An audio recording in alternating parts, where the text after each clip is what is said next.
And if we are truly ready to proceed, indeed, And if we are ready, we welcome. I don't know who. Hello, hello. The only reason I do this is to make the whole team uncomfortable. The only reason why I do this is to make uncomfortable everyone. The team mainly. Happy Solstice. woo! I mean, I think, well, for those who were in Mexico or those who weren't in Mexico, let me remind you that at that event, I only had black and white clothes, and it was the Rainbow Bridge. And so the only thing I found to wear was a hammock that was there. So, and since I didn't have a staff of power, I brought a toilet plunger. And, well, are you translating? Yes? Okay. So for this one, I said, well, I also have to dress ridiculously to keep up with the tradition. But this is making me sweat a lot. All right.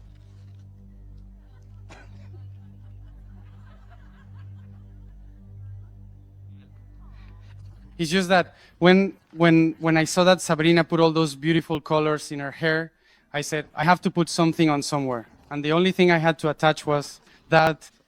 All right. It all fell off easily.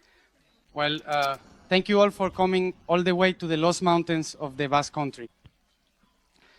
Thank you all for showing up here for this task we've been working on since, 2 days ago, and that we're going to finish today. And before we start with the task, I wanted to remind everyone, and especially for those who maybe have never been here or are new, the purpose of this gathering and the purpose of what happened yesterday.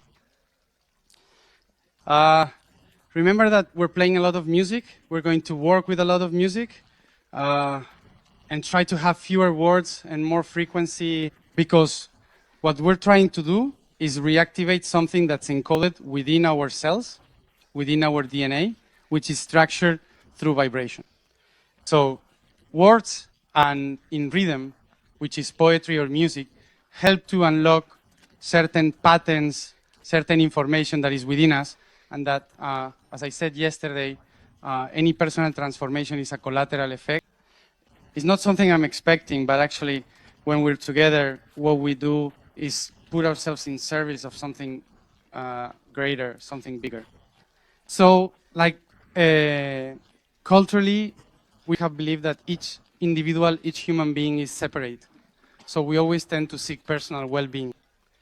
However, each human is a projection of humanity, and humanity is a projection of the cells of the biosphere of the Earth, and therefore of the great cell that is the Earth.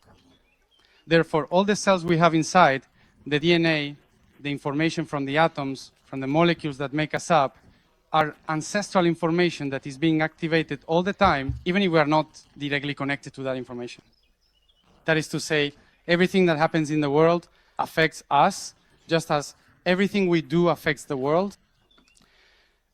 Many times we don't see it, but I don't know if you've noticed that since 2012 there has been quite a significant awakening of consciousness. I mean, many of the things we're doing today, 12 years ago were, well, considered crazy. You couldn't talk about them and so on.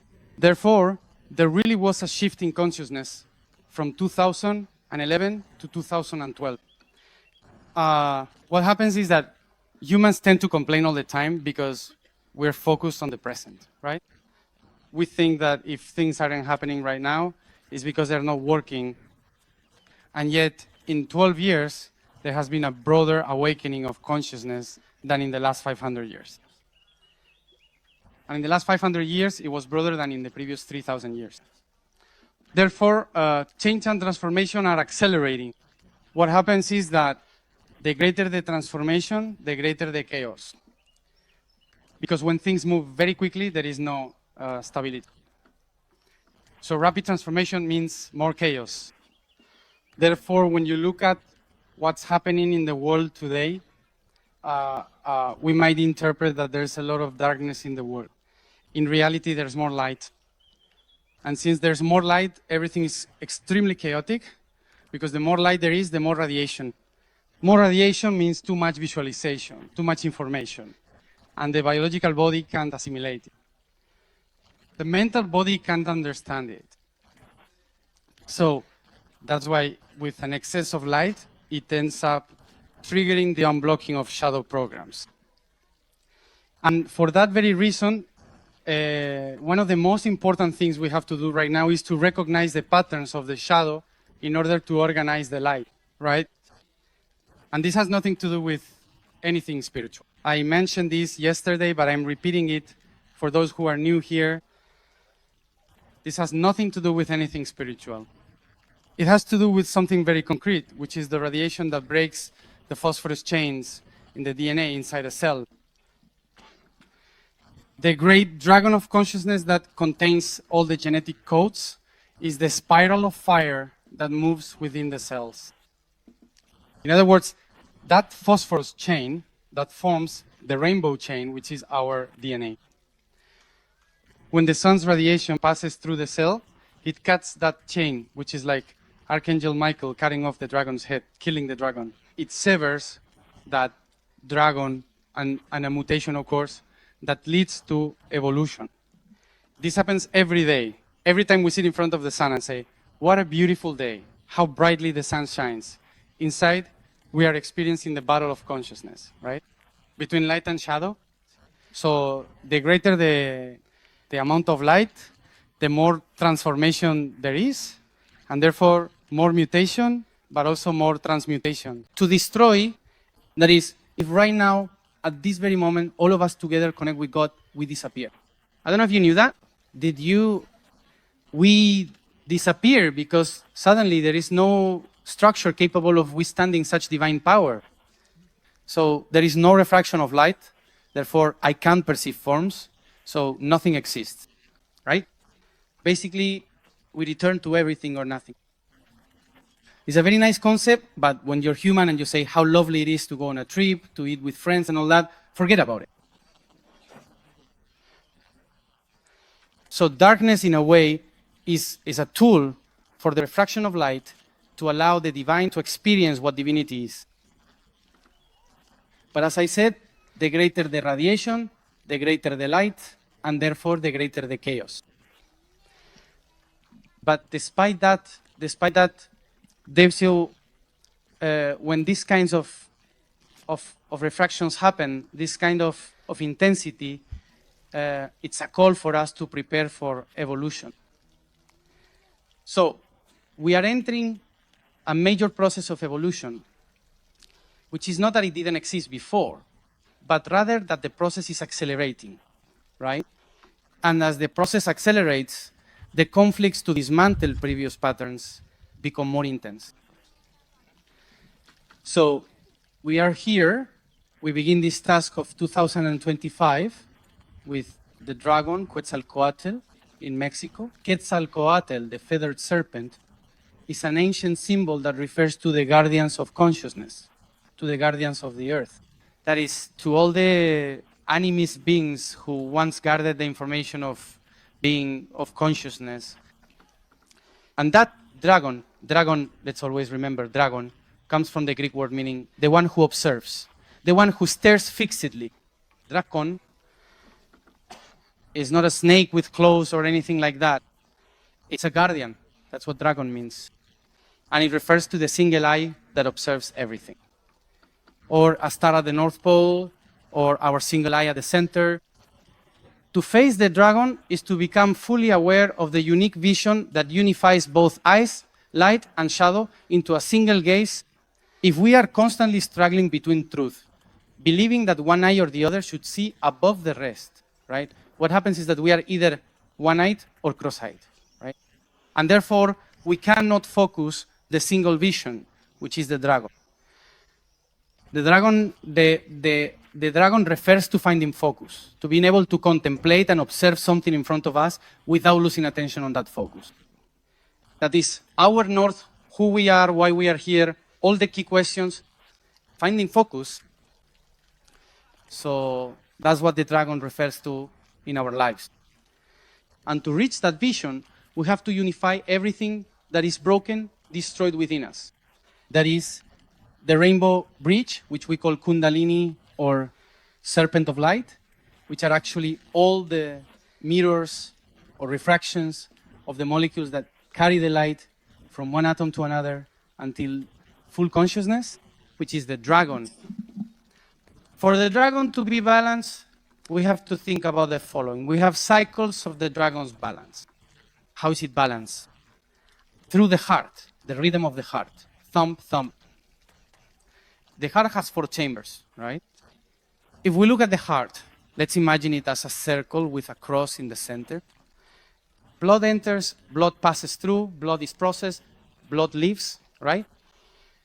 So in those 4 chambers, the human heart carries out the process of oxygenating the body to give it energy, right? Each breath, which is the body's natural song, serves to revitalize the Kundalini, the body's energy. What happens on Earth?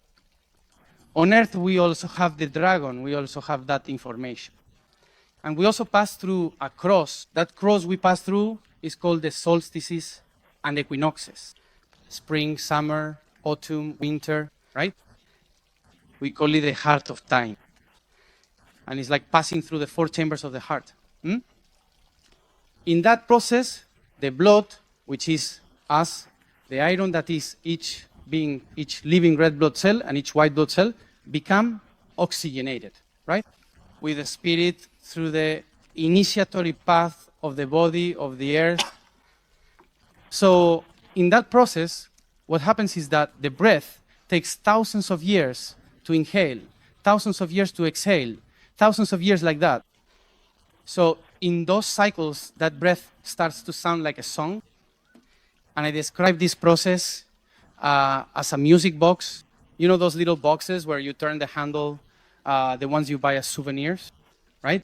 Tin, tin, tin, tin, tin, right? Well, imagine that the little box with the cylinder, it keeps turning, I wind it up, and the little metal pins play a song, right? Now imagine that the Earth is the cylinder and the precession of the equinoxes is the handle. So each power spot on Earth represents a pin that, when touched, plays a note. Tan, tan, tan. If we do it too fast, you can't make out the song. If we do it too slowly, you can't understand it either. You have to do it at the right pace. If you keep the right rhythm at every full moon, new moon, solstice, and equinox sun, you align time in your awareness and actions, we start to hear the true song of the earth, and the way we assimilate light becomes order. This process takes thousands of years. That's why we can't think the change is now. The change is always now, right? Because the song lasts thousands of years, and each civilization built pyramids and temples like those little dots on the cylinder. So at each pyramid, each center, each place of power, a note of the song is played around the earth. And each culture has a specific frequency that helps play the song. Now, suddenly, a record label appears. A record label called Monotheism, right? So it says, I'm going to take all the musicians on earth for myself and put my label on each of those songs. And from now on, I'm going to dominate the consciousness of the earth with a single song, right? Because if we all sing the same song, then we'll all be aligned. Maybe. That's tough, because it's like saying, if I only eat salt, I'll survive. I mean, no. You need different chemical elements, you need vegetables, you need different plants in order to nourish the body. So if there aren't different chemical elements nourishing the body gets sick. Monotheism becomes a kind of long-term illness because it blocks all the diverse information from the body. Each organ loses its autonomy and becomes dependent on a single chemical component. let's remember that we were talking about the cross. The cross is a fundamental symbol that doesn't represent death, but rather the cycles of life, right? So when the cycles of life are blocked, the cross becomes a symbol of death, but it never was, right? What does the cross represent? The cycle where the dragon moves, where the force of Sasara, of the chakra, of all the power of the cosmos revolves around that cross, which is the heart of time. So the dragon represents space, all the points of power, and the cross represents time, which are the cycles of that power. And at the center, the axis, is the dragon's eye, or the eye of God, the all-seeing eye. To be able to enter the divine eye of God, one must pass through the dragon's eye. Why? Because the power of divinity is so strong that it can only be accessed if I manage to transcend all my preconceptions of what I consider dark. I cross the dragon's eye in order to see what lies beyond. But if I kill the dragon, what I do is block my connection with God, because I am blocking the cross, I'm blocking time and space. So in that concept, the female body, what it did was activate the dragon, right? What the female body did was activate the dragon, and the masculine, time. From that place, there is harmony, feminine, masculine, right? What happened over time is that the feminine, which was the power of the word, which transformed realities with the womb of the mind, when it felt oppressed by the masculine, used its power to rewrite the human mind through words and songs with very ancient languages, languages spoken by witches, right? The creators. And I don't know if you've noticed, but we are in a land of witches, Sorguiña, right? The creators. So this territory within Spain, in Mexico, they said, after the dragon, continue into the rabbit hole. Spain means land of rabbits in the Phoenician language. And to find the vocabulary of the women who rewrote the human mind, you have to go to the languages that have no known origin, whose roots are unknown, and that have encrypted the codes of creation. And Basque, the language of this land, is one of those languages. It is one of the languages that rewrote the structure of this, of human consciousness. Just like Magyar, the language of Hungary, Estonian, Sami, and other such languages. What does this mean? The power of different languages reorganizes and rewrites ourselves. Therefore, the words spoken to us when we are born are what determine who we are, like our name, for example, right? Therefore, in order to rewrite history, you have to rewrite the origin. And for that, you need to go to the places where the code is encrypted in order to recalibrate it. And the moments of solstice and equinox are suitable for this because they are portal moments for moving into a different cycle of what we call Pandora's box. Pandora's box is the geometric structure that contains all vibrations and potentialities, which, if we don't use it correctly, destroys us. But if we use it correctly, we become creators. When the priestesses or shamans of the past wanted to take control of the situation due to the expansion of mankind, when they tried to do that, they created confusion in the messages as a form of divine punishment. And that was the Tower of Babel, right? The concept of the Tower of Babel, all the languages stopped understanding each other. They lost the vibration. So this is the story we are trying to rewrite, to return to the origin of all those stories. Pandora's box, the 3D apple from the tree of life, all those ancient stories of the serpent in the tree, which was actually medicine, but we turned it into poison. All those stories need to be rewritten. And one of the best reasons why we started this and why we have to do it now is because the world is precisely rewriting the space where that story was written in time. I don't know if you've noticed, but we're at a very momentous point where in the next 2 weeks, World War I, II could begin. I don't know if you've noticed, right?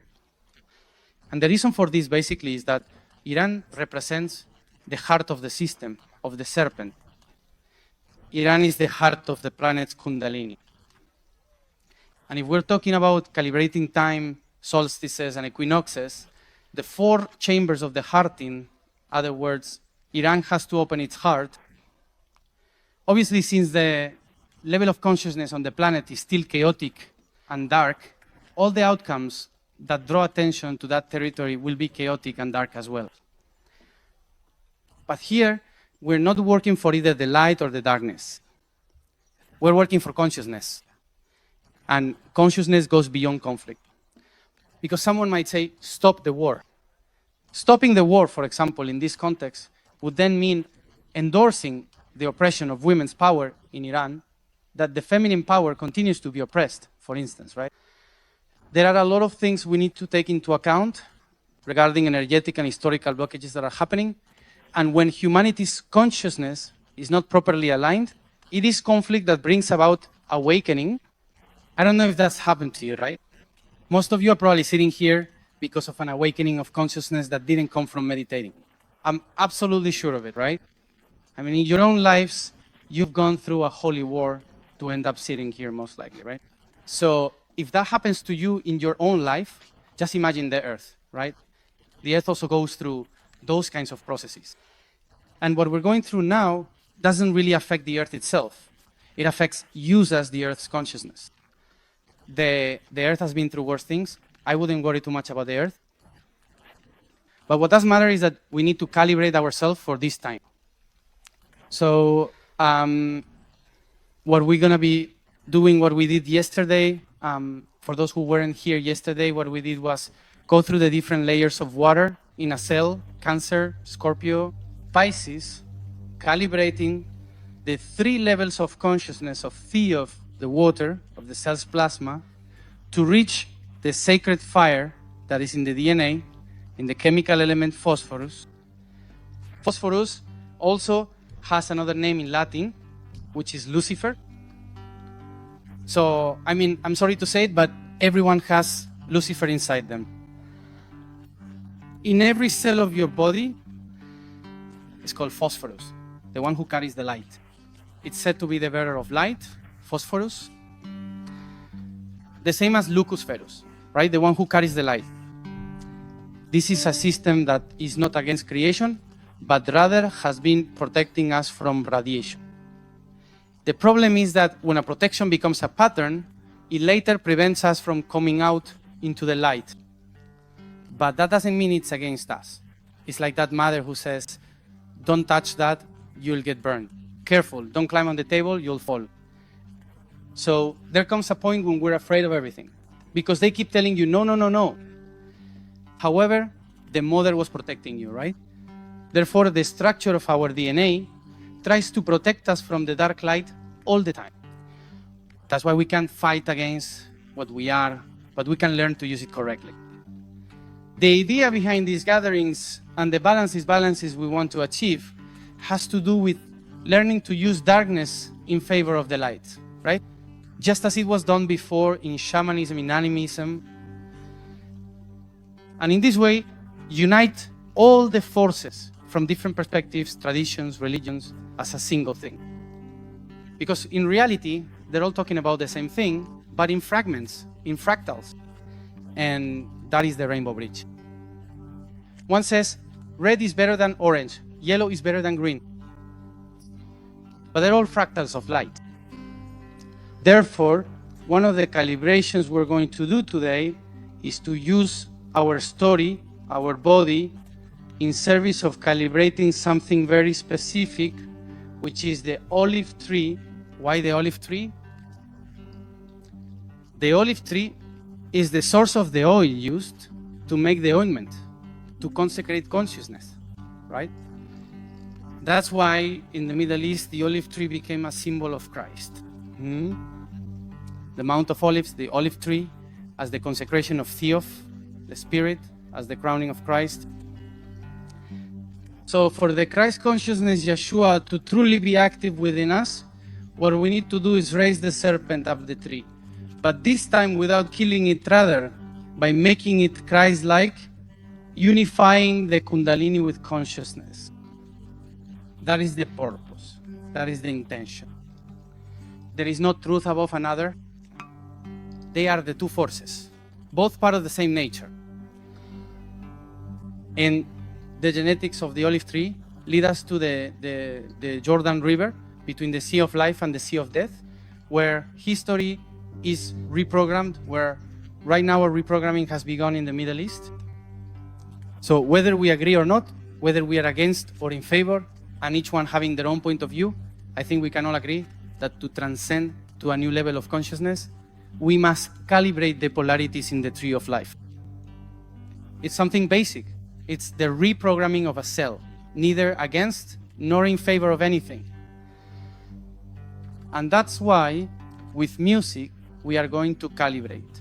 With the messages, we are going to assimilate, balance, and take advantage of the solstice, longest day of the year, or the shortest day in the south, to calibrate light and shadow. And obviously, we are going to do this through the encryption of Euskera, which is why the Basque country is so present.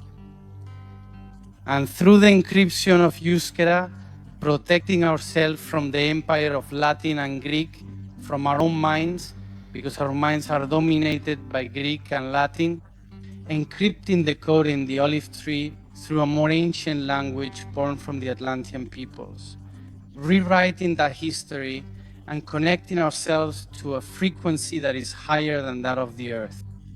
That is to say, information between planets. The information between planets doesn't sound like a guitar, it sounds like electronic music. And that's why we're also bringing electronic music into the system. Because while ancient instruments calibrate the Earth's axis, electronic music connects with other dimensions, which is the static that exists between planets. So in this way, we create a portal between two levels of consciousness, and today we're going to activate it in the olive tree, precisely through Nasiri, who I don't know where he is. Somewhere over there in the back, he's a musician from Iran. So we're going to calibrate it as it should be. Perfect. Yes? Does any of this make sense so far? Well, let whatever needs to move, move.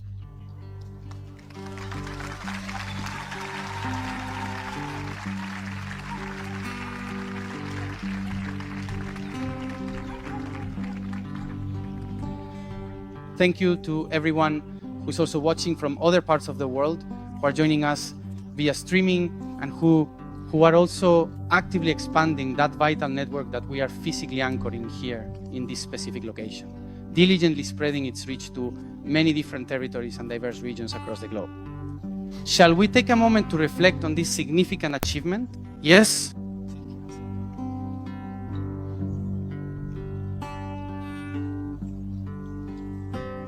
Let's close our eyes.